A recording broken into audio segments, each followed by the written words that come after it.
سلامونه قدرمنو دوستانو، په دې هیله چې ټول به راته روغ یې، جوړ به یې، سوکاله به یې او زموږ پروګرام سره به مل یې. قدرمنو دوستانو، دا مهال تاسو ورورولۍ غږ خپرونه هم ګورئ او هم اورئ په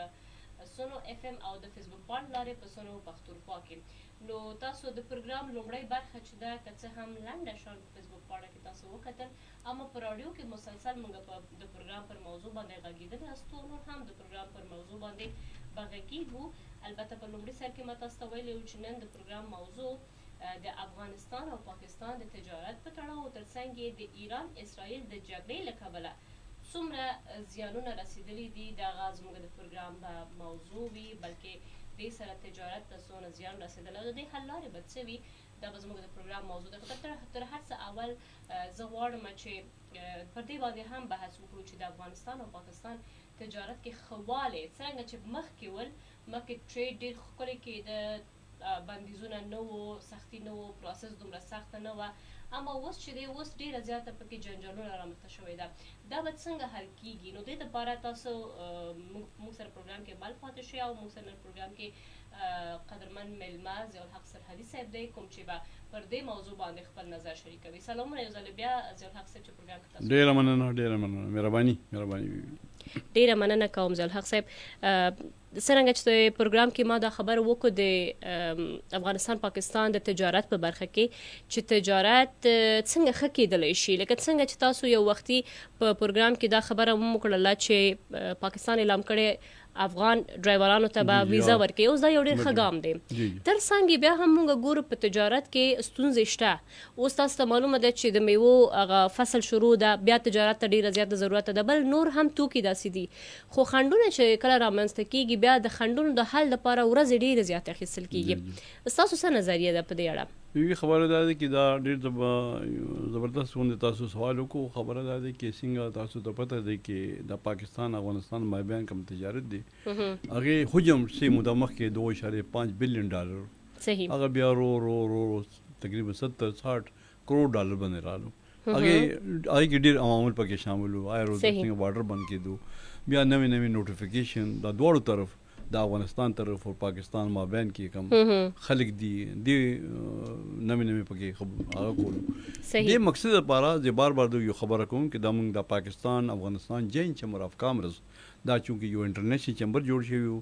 بنیادی مقصد دا و چې دا کم دواړو طرف کوم مشکلات دي د بیوروکریټ سره، هغه به د پاکستان چیپټر نه موږ به حل کوو. او اخوا څنګه ما تاسو ته ویلو چې دې وخت د موږ کوم ایگزیکټیو باډي دی هغه 26 کسان دي. 26 کې 13 کسان کم دي پاکستان چیپټر دي او 13 کسان افغانستان چیپټر دي.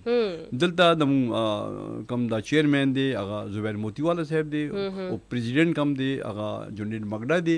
داسې بیا ازې بیسي د سینیئر وایس پریزیډنټ دلته کار کوم نور مختلف مرګري دي.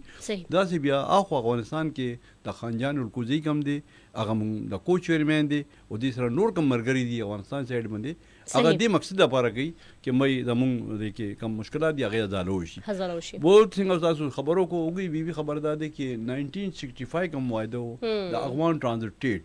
هغه ډېر سموتلی یو معاهده و چې 45 کالو پورې چلیده، هغه باندې چلیدو. چونکې زما میډیا سره ډېر تعلق دی او زما اخبارونو کې کالم راځي، هغې باندې ما ډېر کالم لیکلي وو. بیا هغې نه پس یو نوې یو معاهده 2010 اکتوبر 2010 کې شوی و. د ټول دنیا ته پته و چې هغه یو پریشر و موږ باندې، چا پریشر و هغه تاسو ته پته دی، موږ ته پته، هغه ډیټیل کې نظم. خو بهرحال هغه اجلت کې معاهده وشو. هغې کې ټول نه غټ کم خبره و چې بکار دا و چې هغې معاهده کې اسټیک هولډر وګوري بي خبردار دی چې جس کا کام اسی کو ساجے. چونکہ زما 50 کال نه زیات وشو د کاروبار سره، زما دریم جنریشن دی او زما مشران، زما بچی د کار ما ته پته دی چې تورخم بارډر کې، غلام خان کې، خرلاچي کې ما ته څه مسایل دي. دا یو بیوروکریټ دی بند کمره کې، هغه ته څه پته دی، یعنی چې داسې بیوروکریټ شته چې هغه اوس پورې نه تورخم بارډر کتلی دی نه خرلاچي کتلی، هغه ته څه پته دی څه مسایل دي. زمینی حقایق خو بیلی دا نوټیفیکیشن وشي او بیا هغه نه پاس هغه کمکار دی هغه وران شي. خبره دا ده چې 65 معاهده کې ډېر ښه یو خوشتجربي سره کار چلیدو.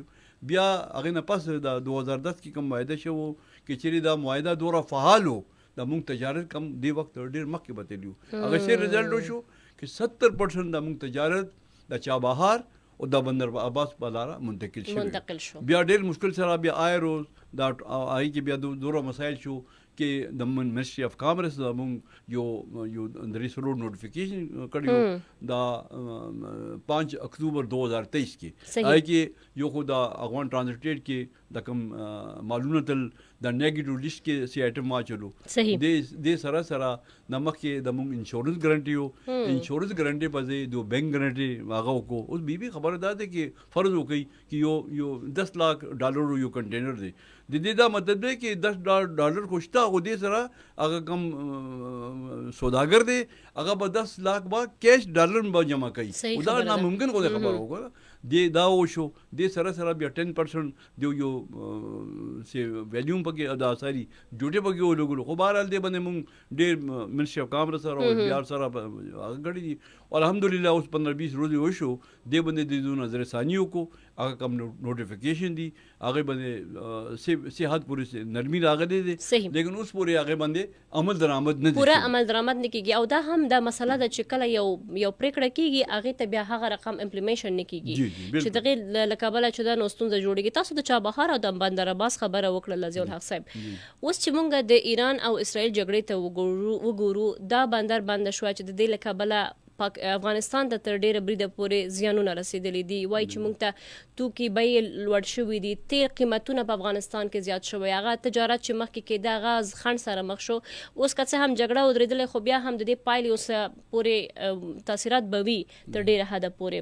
د دې له کبله افغانستان سره بل لاره یوازینی پاکستان د خو هلته موږ تورخم خلاچي یا نور بارډرونو ته وګورو هغه ډول اسانتیاوې پکې بیا هم نشته لکه د مخکې نه هغه پروسس لیول چې دی هغه رقم د خنډ سره مخ وو تاسو په دې څه وایي دا باید څومره نور هم زیان ورسوي د پاکستان او افغانستان ټریډ ته یا یوازې افغانستان ټریډ ته او دا پاکستان پر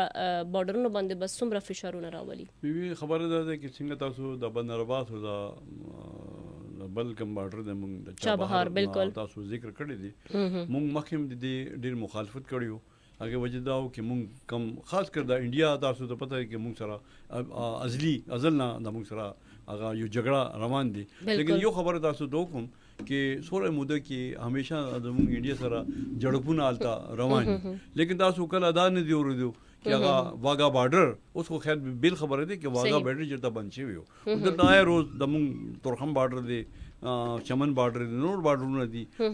دا مسایل پیدا شي او خبره ده چې کم خبره تاسو نشاندهیو کې چابهار او بندر عباس موږ د مکه ویلو کې دی کې تاسو مهرباني وکړئ د خاص کر تاسو دا وګړه افغانیان کم د موږ سوداګران دي هغه نه ټول نه دا سسترین کم لار دي او آسان ترین کم لار دي هغه د موږ کراچي پورت دی دلته ډېر نزدیک هم دی او دیو خرچم ډېر کم راځي خو دلته بیا شکایتونه ډېر زیات راځي مطلب دا د بیروکراسي د بکار دی کې څنګه ماته صحیح خبره ده کې دا کې بینک ګارانټي پځې دا هغه مخکې انشورنس ګارانټي او بیا بینک ګارانټي شو بیا هغه ویلیو شو دی باندې کې چې نظر ثاني وشي او ان شاء الله امید دی چې دا کوم صورت تجارت دی اوس خاصم د چابهار او بندر عباس خاصم دارونو ماغدي او ان شاء الله دا کوم موږ تجارت دی او د سره دا دې وخت د کم د مکسوبایي کوم سره بار یو مطالبه دی هغه څنګه تاسو پته دی چې یو کال وشو د باندې 2% سیس ولګو ایکسپورټ باندې او دا ډیر زیات دی وجه سره خاص کر د ټرانزټ کې د یو پنځه شپږ میاشونه د موږ سره افغان ټرانزټ تقریبا 6000 کنټینر زیات د کم د ټرانزټ کنټینرونو دی خو د تورخم په لاره یا چمن په دا یا د موږ نور کم بارډر دي غلام خان په لاره دی خو نه روانو اگر 2% وجه سره الګ بیا حکومت بعد کې 1% مو کو لیکن 1% سره دا آی کې ډیر دا هغه مې خرچه راځي اگر ټول تجارت دی وخت د چمن په لاره شپ شوي دي د اقدام سره د مونږ کم د خیبر پختونخوا کم دی چې چونکې د فرنټیر کسٹم ایجنټ پریزیډنټ هم د کریم 276 کسٹم کلیرینګ ایجنټ هغه بیروزګار ناز دي لنډ کې جواب لګ راترا کې کله چې داسې پولیسیانې وضع کیږي د اړخنه پاکستان لاړه او دی کې افغان تاجران یا هم تجارت اړکیږي لار بدل کی تاوان ډیر چاته رسیږي پاکستان ته رسیږي که افغانستان ته دا ګوري د دوړ طرف دا خاص کر د مونږ کم افغانستان کم د مونږ هغه دي سوداګران دي دوی دوم د ربونه ډالرو نقصان کیږي ځکه لاره اوږده کیږي. بالکل یقینا دا پاکستان تر کم کاروبار دی د سره یو خبره خو نه دی کنه وګوري یو خو د ټرانزیت دی یو بیا بایلیټرل ټریډ دی مونږ بیا اخونه امپورټ راځي کولا راځي نور سامان راځي الته د وخت د شوکانې روان دي دغه ها څنګه تاسو اشاره وکړو فرش فود سیزن راشي دلته ظاهر د ډوټیان اضافه شي او د سره د مونږ کم دی خو نه امونه زی یا دغه نو سبزیان روان دي کنه مالټا شو نور کم کیلا شو بیا هغه مجبور دي افغانستان حکومت مجبور دي چې هغه پیدا کیږي او ټیکسونه زیات شي بکار دا دي چې دواړو ملکونو دا د باندې نظر ثاني بکار دي او خاص کر څنګه ما تاسو ذکر وکړو چې مونږ د مقصد لپاره د پاک افغان جاین چیمبر کم یو وظیفه دی هغه دې لپاره دی چې دې باندې موږ خپل قوم سره هغه وکړو او رابطه وکړو دا کوم مشکلات دي د عدالت لپاره کار وکړو. ډیره زیاته مننه کوم ضیاء الحق صاحب تاسو موږ سره راغلي پروګرام ته په خپل ډیر زیات مصروف ژوند کې هر کله تاسو موږ ته وخت راکوي او خپل مهم موضوعات څخه چې ضیاء الحق صاحب معلومات ډیره زیاته لري ایکسپیرینس ډیره زیاته لري په دې چارو باندې ډیره زیاته پوهه ده او موږ هڅه ممدا وی چې په پروګرام کې هر کله دوی ته دعوت ورکړو او دوی هم په خپل مصروف ژوند کې زموږ بلنه منلې. ډیره مننه کوم ضیاء الحق صاحب کور ودان خچاره ولري. ډیره مننه کوم. مننه. قدرمنو دوستانو موږ سره بیا هم پاتې شي پروګرام کې پروګرام به دوام لري او څنګه چې د ضیاء الحق صاحب معلومات تاسو ته وړاندې کړ چې دوی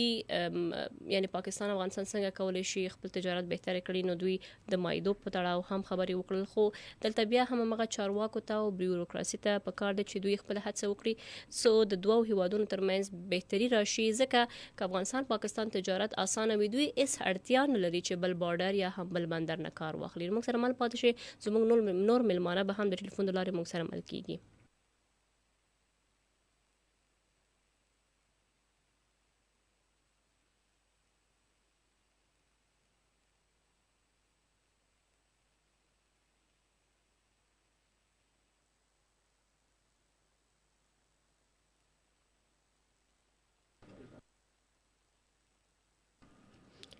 قدرمن دوستانو بیا هم ډیره مننه چې تر دې دمه پورې تاسو موږ سره مل پاتې یې. زموږ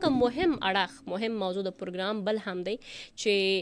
ظاهره خبر ده موږ په شروع کې هم تاسو ته ویله زموږ د پروګرام نن موضوع ایران او اسرائیل جګړه ډیره بخښنې سره خدای دې نه کړي چې زموږ افغانستان جګړه کې ښکیل شي. دعاګانې مې د خپل ښایسته هیواد ته خدای دې آباد ولري او هیڅ کله هم بیا ورته جګړه نه غواړم. نو ایران او اسرائیل کومه جګړه چې البته شکر دی چې پای ته ورسېده ورباند اعلان شوی دی خو د دې جګړې اثرات ستاسو سره به موږ شریکو او دا چې نتنیاهو د اسرائیل مشر په وار دا اعلان کوي او وایي چې ما وګټه دغه جنگ یعنی اسرائیل وګټه دا جنگ بیا هلته امریکا وایي چې نه دا جنگ خو ما ګټل خپل آخري برید چې ما په ایران کې وکړو نو دا ډېره زیاته قوي بریدونه وو په اصفهان نتنز او همدا ډول فردو کې چیرته چې د ایران د اټومي تاسیساتو ځای دی هلته ما خپل حملې وکړو او د اټومي تاسیسات مې له منځه وړي دي. نو خوشبین دی امریکا چې دا جګړه هغه ګټلې بل اړخ ته ایران وایي چې نه دا جګړه ما ګټلې که څه هم ماته تاوانونه رسېدلې خو زه چوپ پاتې نه شوم هم په ایران مې حمله وکړو هم په امریکا په اډو باندې مې حمله وکړو زه چوپ پاتې نه یم او بیا به هم پاتې کېږم نه او ایران وایي چې زه به خپل جګړې ته دوام ورکوم که څوک هم زما هیواد ته بد ګوري. چین وایي چې ایران یو حد پورې په دې لوبه کې بریالي شوی ځکه چې په هغو واقعیت باندې هغوی باندې جګړه هم ډېره زیاته شوه حملې هم وشو خو بیا هم هغه خپل حوصله ونه بایلله. خو البته چین بیا دا نظر لري چې ګالف کنټریز چې دي یا خلیج هیوادونه چې دي په دې کې خپل رول لوبولی دی او اصلي ګټه د هغوی دي دا نور هیوادونه نه دي. خو خیر دوستانو دا د هر چا خپل نظر دی. همدې دپاره موږ د پروګرام د میلمنو د نظرونو له لارې تاسو سره شریکوو. موږ سره به شنونکي د پروګرام د لارې وي هڅه مو همدا ده چې دوی خپل وخت موږ ته راکړي او زموږ پروګرام چې دی دې کې خپل نظر شریک کړي. موږ سره بریګیډیر سید نذیر مومند دی دفاعي تجزیه کار حسن خان بل خیر سره وي که امکان وي ټلیفون برابر شي سینیر صحافي دی ورسره شهید حسین سهروردي چې دی دوی هم ماهر عالمي امور دی یعنی د نړیوالو چارو کارپوه. نو دوی نه به هم موږ نظر اخلو چې څه نظر لري دغه جګړه څنګه وه؟ آیا دا جګړه په حقیقت باندې ختمه شوه؟ آیا د ایران هستوي یا اټومي تاسیساتو ته زیان ورسېدو؟ یو معلومات به تاسو سره دوستانو زه شریک کوم چې د رسنیو د راپورونو پر بنسټ دی، یعنی ټلګراف برټش دا په خپل تازه راپور کې پس له دې چې امریکا جنگ وکړو، حمله وکړو او بیا یو اوربند هم د امریکا له لوري ایران شو، پس له هغې په دغه راپور کې راغلی دی چې دې نه مخکې چې امریکا حمله وکړي په ایران باندې، ایران خپل یورانیم، خپل حساس مواد د نتنز او په ځانګړې توګه فردونه یو مخفي ځای ته یا هم خوندي ځای ته انتقال کړی دی. یعنی په شنبه باندې په هفته باندې حمله کیږي د امریکا لړخه، خو ایران په ډیر هوښیارتیا سره د جمعې او د پنجشنبې په ورځ یعنی 2 او 1 ورځ وړاندې خپل ټول مواد هغه ځای نه لرې کوي. او دا څنګه پوهېدل شوی؟ دا کله چې تصویرونه له لرې څخه اخیستل شوي دي، په تصویرونو کې او عکسونو کې ښکاره شوی چې ایران باخبر و او د ایران یو مشر هم د خبره منلې ده چې دوی د واقعې نه باخبر وو او د دوی کسان چې دی نو اوس د رغونې کار دوباره پیل کړی دی. ترڅنګ د اټومي یا انرژي کوم نړیوال سازمان د هغه هم په خپل پخلی کړی دا خبره وایي چې ایران شاوخوا 400 کیلوګرام پورې یورانیم مخفي ساتلی یا ورسره اوس هم شته چې 80 سلنه پورې دا لري او که دا 90 سلنه پورې غني شي او مخکې لاړ شي نو امکان شته چې د 9 نه واخله تر 10 پورې اټومي یا هم اټم بمبونه جوړولی شي ایران. نو اوس خبره دا ده چې هلته نتنیاهو دا خبره کړې چې اوس خو موږ اوربند منلې، خو که چیرې ایران خپل دا هڅې بیا هم د اټوم د جوړولو لپاره دوامدار ولري، بیا به نو دا د منلو وړ نه وي، بیا به موږ خپل لړخه جګړه کوو او دا به اوس کتن دا وي چې که خدای نه کړه بیا هم داسې خبرې شي نو دا جګړه به چېرته ورسیږي. آیا دا جګړه په ایشیا کې نور هیوادونو ته هم زیان رسیږي یا دا یوازې تر ایران او اسرائیل او امریکا پورې پاتې کیږي؟ کنه دې کې ترکیه یا هم د کې رشا یا هم د کې نور هیوادونه چې دی هغه هم پکې ښکیل کیږي. نو دغه به زموږ د پروګرام موضوعات وي، دا به موږ خپل د قدرمن ملمانو سره شریکو، تاسو سره به هم خپل نظریه شریکو.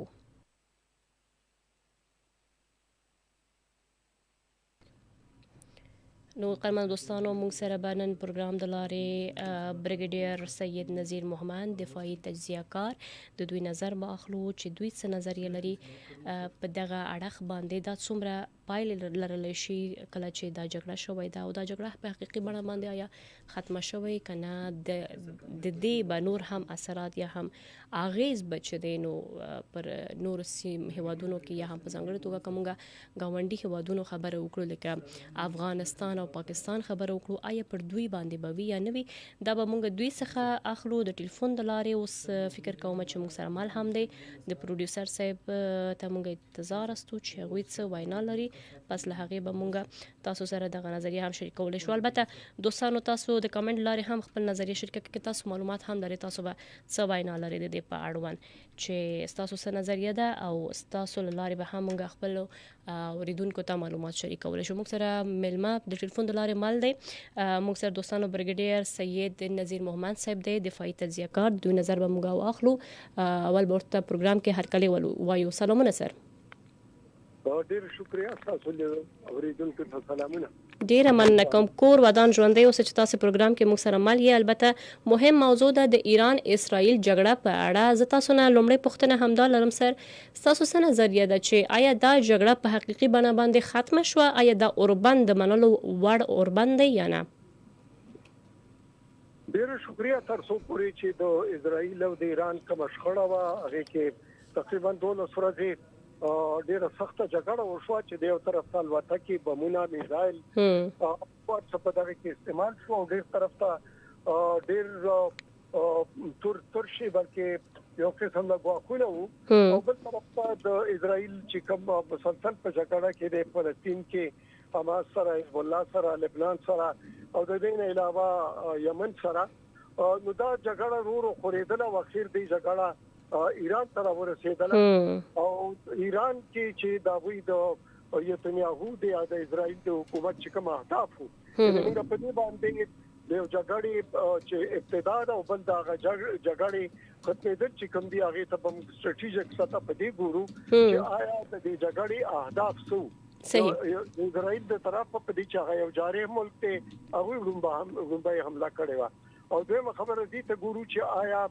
دا اهداف اسرائیل حاصل کړي دي کني دي حاصل کړي یا د دې په منځ کې دا جګړه ختمه شوه پر څو چې د اسرائیل کوم سټیټ دغه بیان شوی یا هغه منډي اهداف هغه دا چې موږ په د ایران جوهري پروګرام چې کوم دی هغه ختمو په دې چې ایران چې کوم دی زمونږ د طرفه د جوهري ملک جوړېدو په ډېر لوی خطر جوړیږي او دیم طرف ته بعد دغه په نتیجه کې موږ ریجیم چینج راولو چې دلته کوم موجوده حکومت ته د ختمولو او دغه په ځای نوې حکومت راوستلو په موږ دغه کوشش کوو او دریم طرف ته دا هم دا چې د ایران چې کوم میزایل سیستم دی ایر ډیفنس سیستم دی هغه به موږ ختمو مکمل تور نو دغه اهداف چې کوو هغه اهداف په دې 12 ورځو جګړه کې په داسې پوره سطح باندې نه دي حاصل شوی صحیح په پوری د جوهري پروګرام تعلق ته نو د ایران جوهري پروګرام چې باغی کې اصفهان بل طرف ته کې فورډو او بل طرف ته نتنز دا درې غټ تنصیبات او په دې کې د یورین ابزود دي چې کوم کې دا هغه اندیش کې د تاغي پروګرامونو پکې او بل طرف ته فلورز کوا کیلوګرام یورینو چې هغه په 60% انشټیټ هغه انریچو داغه د حاصلولو یا داغه بل ملک تشف کولو یا په محفوظ لاسونو کې ورکولو دغه هم یو داغه اهداف لیکن دغه د لپاره اسرائیل سره دغه نمونه نه پامو او نه البته کوي به د امریکای په دې جنگ کې راتګ خپل ضروري وګاڼه او امریکای دغه خلاف د B2 بمبر او بل هغه چې بمونه دغه لپاره هغه ته 57 ویل کېږي هغه هم بنک بس سره استعمال کړ لیکن و د دې اندازه نشته چې جوهري پروګرام هغه څومره پورې تباہ شو او دا 700 کیلوګرام ویرو دغه چې کومو دا یورینیم چې هغه انریچو آیا هغه بل ملک ته منتقل شو چې د امریکا او د اسرائیل دیماندو کنه هغه دغه نوړان دی هغه بل محفوظ مقام ته وړلی دغه یو شک تر اوسه پورې موجود دی بالکل سر جوهري پروګرام ته نقصان رسیدلې دی دغه نقصان آیا په میاشتو کې یا په کلونو کې تر سره کوي دغه باندې وخت وای البته د ایران ته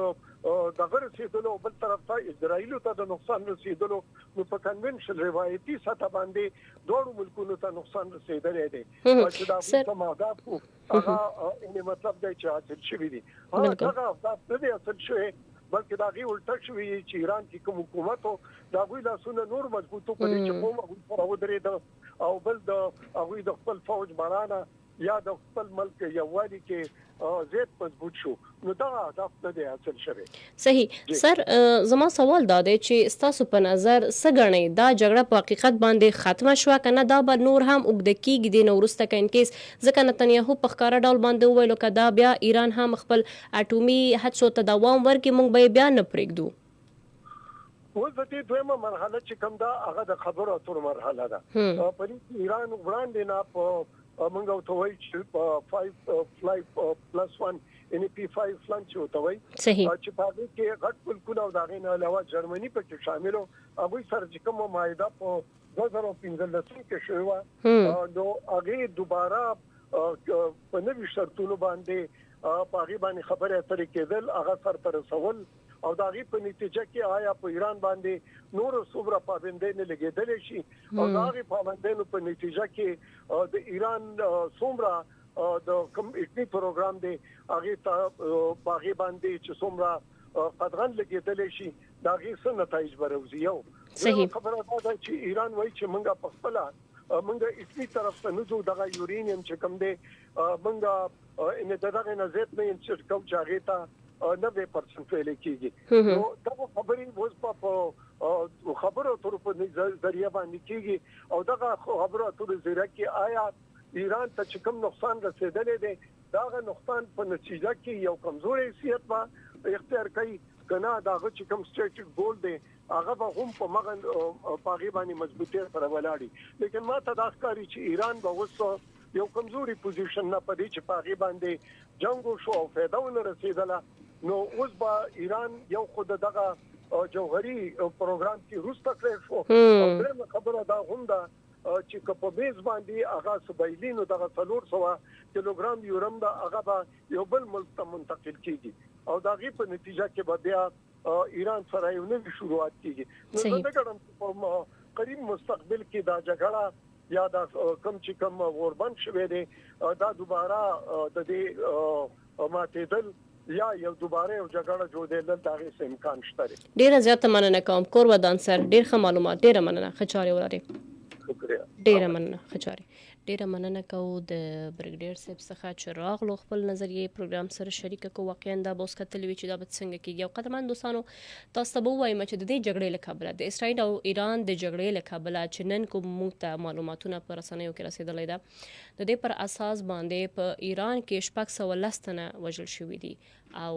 ترڅنګ په زرهاو زخمی شوی خو په ورته وخت کې بیا کومه اسرائیل ته وګورو اتیش کسان وژل شوي او ترڅنګ 3000 نه زیات کسان چې دینو زخمی شوی یا هم ټپي شوي دي او کورونه ته هم زیانونه رسیدلې دي خو ډېری خلکو ته زیانونه نه دي رسیدلې دي دا هم ډیره زیاته مهمه خبره ده چې ایران په صلحاو میزایلونه حمله کړي اما د اسرائیل خلکو ته دومره زیانونه نه دي رسیدلې ولی اسرائیل چې کله حمله وکړه په ایران باندې نو ایران وګړو ته بلکې ایران ډېر ستر شخصیات او ته دانشمندانو ته ان سپاهانو ته زیانونه رسیدلې دي بلکې وژل شوي دي ډېر حد پورې ستر شخصیت په دې جګړه کې د ایران وژل شوي په لومړۍ جګړه کې هم که تاسو ته یاد وي د جون په 14مه کله چې جګړه وکړه 15 ډېر غټ شخصیات چې په لومړۍ حمله کې وژل شو چې په هغو کې د یورانیم د جوړولو لپاره ډېر غټ ساینسپوهان چې هغه هم پکې وژل شو. اوس راځو دې ته چې اسرائیل څنګه کولی شو خپل خلکو ته خوندیتوب ورکړي که څه هم موږ اسرائیل ته وګورو دومره کوچنی هیواد دی او غیر شاپيري هم کوم نور هیوادونه دي هغه هم کوم نږدې او د دې ملګري هیوادونه نه دي او یو وړخته خو بیا د اوبو وړخته دی یعنی دریا دی ورته مدیترانه نو دا کوچنی هیواد څنګه وتوانیدل چې خپل خلکو ته دومره ښه خوندیتوب ورکړي چې دومره زیان ورته ونه رسیږي او د دې دفاعي سیستم تر ډیره بریده پورې قوي وو چې کله هم د ایران نه حمله کېدو نو دا به هغه مخنیوي کوو او فقط د اخرنۍ حمله د ایران چې دی نو هغه ډیره زیاته زیانونه ورته رسولی نور بریدونه یې دومره ډیر زیان هم خلکو ته نه دی رسولی مثال یې د کسانو شمیر دی او لامل یې هم دا دی چې اسرائیل ډیر هوښیارتیا سره دا جګړه کړې ځکه چې دا کله چې خپل جنگ پیل کو نو خپل خلکو ته خبرداري هم ورکړو او خپل خلکو ته خوندي ځایونه او ایمرجنسي پناهګاهونه چې دي یا هم سیمې یا پټن ځایونه چې دي هغه ورته جوړ کړي وو چې خلک لاړل التزام پټ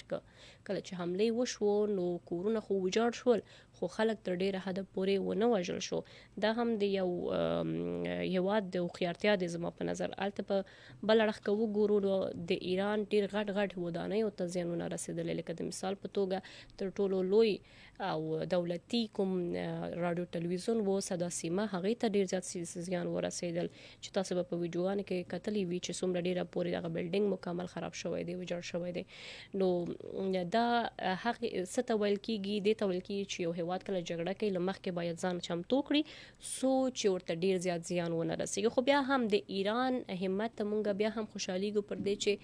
څومره په یوازې تن کې هغه خپل هڅه وکړله او خپل یوازې توپ سره چې دی نو تر ډیره حد پورې ځان قوي وساتل او خپل حوصله ونه بایلله که څه هم د امریکا په څیر قوي هیواد ور باندې اټیک وکړو او حمله وکړو ان په هغه ځایونو کې حمله وکړو چیرته چې هدف یې و د نتنز او فردو او اصفهان په څیر دلته بیا ګیر شاپیر ګاونډي هیوادونو کې خبر وکړو لکه پاکستان په څیر چې ډیر زیاته حد پورې د ترکی سره مرسته وکړه او همغږي ورته وښودله افغانستان هم په وار خپل همغږي او ورورولي او د افغانستان خلک هم ورته په ویډیوګانو کې د دوستۍ غاړه خلاص کړه او ترڅنګ نور هیوادونه هم خپل لاړه پوره کوشش وکړو چې باید دا جګړه ودرېږي ځکه چې جنگ اول شروع د اسرائیل لاړه شوی وو نو واضح خبره و چې جګړه څوک غواړي او نفرت څوک غواړي په اسرائیل باندې هڅه هم نړیوال ټول غوسه دي د غزه او د فلسطینیانو لپاره او چې ایران باندې هم حمله کړي نو دا خپل یو بل د نفرت یو فضا جوړ شوی دی د اسرائیل لپاره او ډېری خلکان د خپل اسرائیلیان چې کوم نور هیوادونو کې ژوند کوي هغه هم خفه دي او نه غواړي چې دا جنگ نور هم دوام وکړي ځکه که بیا موږ بل اړخ ته وګورو که چیرې د اسرائیل دفاعي سیستم لږ شان کمزوري شي دوستانو نو بیا ډېره زیاته سخته د اسرائیل ته خپل ځان بچ کول ځکه چې ډېر زیات او کوچنی هیواد دی. موږ به یو عام ټلیفون واخلو ګور څوک دی او څه وینا لري. هلو السلام علیکم. وعلیکم السلام ورحمت الله وبرکاتو. ګورجانې په خیر علي؟ په خیر راغلی سلیم استاد څه حالات دی جوړ یې؟ الله د قدردانه که بالکل خیریت دی چې تاسو ته خیر سلیم استاد ښه ډېر ټلیفونونه به دې کړي وي فکر کوم. بالکل مو ډېر کړي او بل هفته هم نه وي نو دعاګانې مو کړې وي چې الله وکړي چې ګورجانه مو بیماره نه نه بالکل پروګرام شوی و خو موږ ټلیفون وانخیستو په دې هیله چې تاسو روغ او جوړ اوسئ. سلیم استاد څه به وایي او څه وړاندې کوئ؟ اول خو ډېر ښکلی پروګرام پیښ سر نه مو اورېدو الله نور په خپل رواج او هغه کې پروګرامونو کې خپل سرباراله ده دعاګانو کې نه یو تفریح هغه ورکوي مکه اجازه بالکل کولای شي بالکل مننه ازله ژوند په یو قانون مدل کا هغه دا چې څوک نه او څوک افضل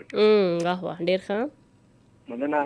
د انسان دغه فطرت بدل نشو د انسان دغه فطرت بدل نشو څوک مرګ غواړي څوک ته ژوند سره تلل کا ډېر اعلی مننه او مهنتي سره په هر منزل کامران واه ډېر اعلی تل مرغوبه وي چې کما څوک زبل کا ډېر اعلی مننه چې گفتار او په کردار کې تضاد وي چې گفتار او په کردار کې تضاد وي هر محفل به بیا په دې پسې ویل کا واه ډېر ښه ډېر اعلی مننه چې ولیکه د خوږ آشنا په یاد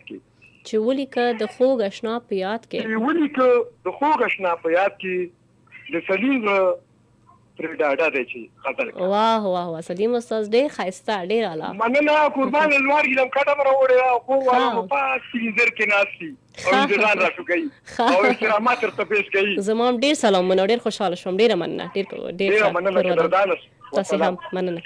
ډیره مننه د سلیم استاد څخه ښکلی شعر یې وړاندې کوله. سیاسي موضوعاتو کې چې بیا یو خوندور او فني وړاندیز درته وشي لکه ښکلی شعر د سلیم استاد دا لا ډېر زیات خوندور وي.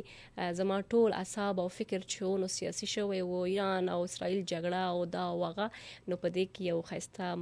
خوند یې پکې زیات کړه. سلیم استاد کور ودان قلم مو همیشه تاند اوسه سلیم استاد کور آباد چې همیشه خپل هڅه کوي او خپل ښکلي لیکونه موږ سره شریکوي. زه بیا هم خپل یو اخرنی ټلیفون واخلم. هڅه مو دا وه چې موږ سره نور ملمانه هم مل شي خو البته پروګرام وخت کم پاتې شوی ده. بیا به هم راتلونکې اونۍ تاسو سره به مل کیږو نور موضوعاتو سره. البته یو ټلیفون به واخلو ګور چې څوک دی او څه وینا لري. هلو السلام علیکم. کال ډراپ شو بیا هم هڅه کوئ سو مونږ ستاسو ټلیفون واخلو. البته اخرنی شیبې دي مونږ به بیا هم خپل هڅه وکړو چې که مونږ سره یا سحروردي صاحب یا هم حسن خان صاحب مل کیږي نو د هغوی نظر اخلو ځکه زما یو دوه درې پوښتنې پاتې دي دا به ښه شي چې هغوی مونږ ته ځواب راکړي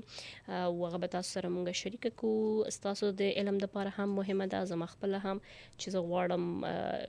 د ایران اسرائیل په اړه نور هم دا چې څه پایلې لري د دې په اړه لږ موږ معلومات تاسو سره شریکه کوو. دوستانو موږ سره مل پاتې شئ او البته پروګرام اخرنی شیبې دي نو زموږ هڅه ده چې که ټلیفون زموږ برابر شي تاسو ته به ووایو چې دا اسرائیل دومره قوي څنګه کېدلی شي دومره خپل جګړه کې چې یو اړخ ته یو هیواد سره جنګیږي بل هیواد سره جنګیږي په یو باندې برید کوي په بل باندې برید کوي او په خپله هم دونه کوچنی هیواد دی دومره څه غټ تاریخچه هم دا که وګورو. خیر تاریخچه خو ډېر زیات غټ دی په اسلام کې هم که موږ ګورو اسرائیل ډېر یو غټ قام خو بیا هم دغه هیواد خپله چې یو غټ جنگ کتلی یعنی اسرائیل تاسو ته معلومه ده چې د هټلر له لوري څنګه دوی زیانونه رسېدلی و دوی ته مکمل دوی تباه شوي وو او ډېر کم تعداد دوی پاتې شو. بیا دوی ځان ته جلا یو پوره هیواد جوړ کو په 1948 کال کې او بیا یو هیواد هم دوی نه منله. بیا هم دا ایران و چې په انډایرکټلی دوی سره ملګرتیا وکړو او دوی ومنله او بیا هم اوس ګورو چې جنگ جګړه دوی زیاته شوې ده. دا هغه بحثونه دي، موضوعات دي چې کېدای شي موږ راتلونکې اونۍ یا هم نور پروګرامونو کې تاسو سره معلومات شریک کړو. دوستانو اوس موږ پروګرام همدلته پای ته رسیږي. خپل ډیر خیال ساتئ، تل مثبت اوسئ او جنگ جګړه مه کوئ او بل سره نفرت مه کوئ. ژوند مو ښایسته ده، وایي چې ژوند ښکلی دی او ښکلی یې تیروو. ښه وخت ښه چارې، الله مو مل.